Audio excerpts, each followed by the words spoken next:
Welkom by Kontak. Ons is nog by eerste dinge eerste. En laaste week het ons 'n bietjie aangeraak oor ons gebed en hoe belangrik dit God vir ons is. Die eerste ding in ons dag, die eerste ding wat ons moet doen om die teenwoordigheid van die Here op te soek. Nou, gebed, wil ek vir sê, bring ons nader na die Here toe. Dit laat ons beter hoor wat die Here sê. Dit bring vir ons die vrymoedigheid om altyd en die hele dag met die Here te praat. En dit bring vir ons op 'n plek waar ons regtig kan triomfeer en oorwinnend lewe. So, het gebed, wanneer jy daarin ingestel is en jy dit nou al 'n paar oggende gedoen, dan as jy in die oggend wakker word, dan spring jy sommer uit jou bed uit en dan is jy opgewonde om met die Here te praat, want dis ons plan en dis ons doel en dis ons verwagting. Nou wat gebeur wanneer ons bid? Gebed gee vir jou energie, dit bring vir jou krag, dit bring vir jou vrede, dit bring vir jou hoop sodat jy jou doel kan uitlewe.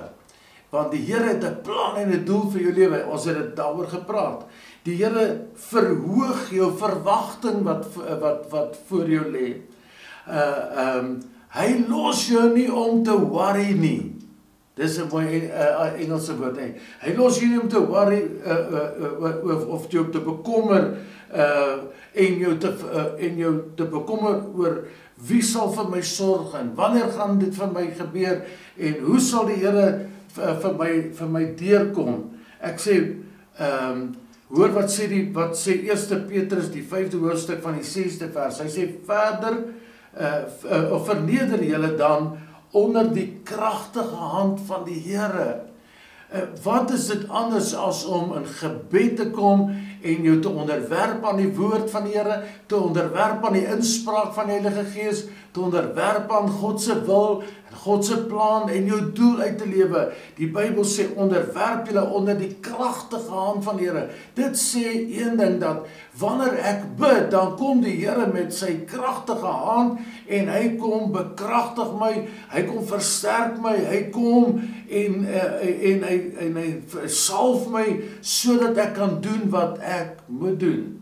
So, hy sê sodat hy julle kan verhoog op die regte tyd. Nou, wanneer is dit die regte tyd? Die oomblik wanneer jy in gebed met die Here gepraat het en jy gaan die dag in, dan op die regte tyd kom die Here en hy kom leer vir jou ietsie moois wanneer jy met iemand moet praat.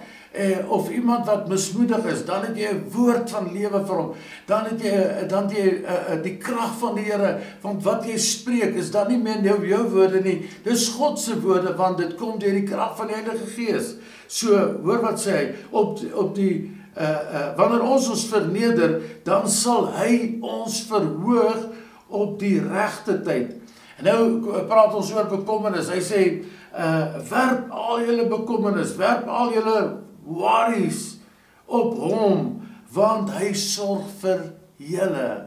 Hy sorg vir ons. Hy sê, wees nugter en waaksaam. Kom ek help jou vandag. Gebed help jou om nugter te bly en waaksaam te bly. Hoekom? Want die duiwel loop rond soos 'n brullende leeu om te slag en te verslind hulle wat aan die Here behoort. Maar ek wil vandag vir jou sê, wanneer jy bid, trek jy die wapenrusting aan, trek jy die geloof aan, trek jy die beskerming van God aan, want jy staan nie vol van jouself nie, maar vol van die Here. En wie weet, dit maak 'n verskil, wanneer jy met die gees van God vervul is, met die krag van God vervul is, dan kom jy op daardie plek waar jy nugter kan wees en waaksaam kan wees en jy elke deur van die vyand toemaak en die deur vir God oopmaak sodat God in al sy wonderlike heerlikheid en sy teenwoordigheid jou lewe kan vul. Nou hoor wat sê hy. Hy sê hom moet julle teenstaan. Ja, ek brul in die leeu. Moet julle teenstaan en standvastig wees in die geloof. So gebed help jou om te glo wat in die woord van die Here staan. Dit help jou om vas te staan op elke belofte. Dit help jou om dit wat jy vandag moet uitleef, jy dit kan uitleef. Onthou, eerste dinge, altyd eerste. God wil jou help. Ons moet eerste ons lewens voor die Here bring, sodat hy ons kan lei in hierdie dag. Hoor hierdie woord vandag, dat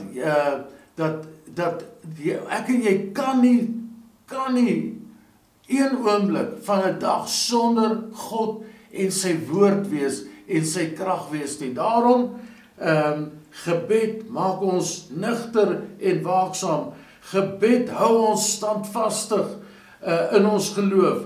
Hy laat ons nie stres nie. Hy laat ons nie bekommerd wees nie. Hy sê, al hierdie goede wat julle elke dag so oor bekommer, los dit vir my, want ek sorg vir julle. Kom julle net voor my aangesig, kom julle net voor my wil, en ek sal julle help. So, kom ons bid, ouens, kom ons staan vas in die woord van die Here, want sy woord is lewendig, sy woord is kragtig, en sy woord is waar. Tot volgende keer, die Here seën julle. Kom ons hou aan om te bid. Soek die Here, eerste dinge, eerste in die môre. God seën julle. Amen.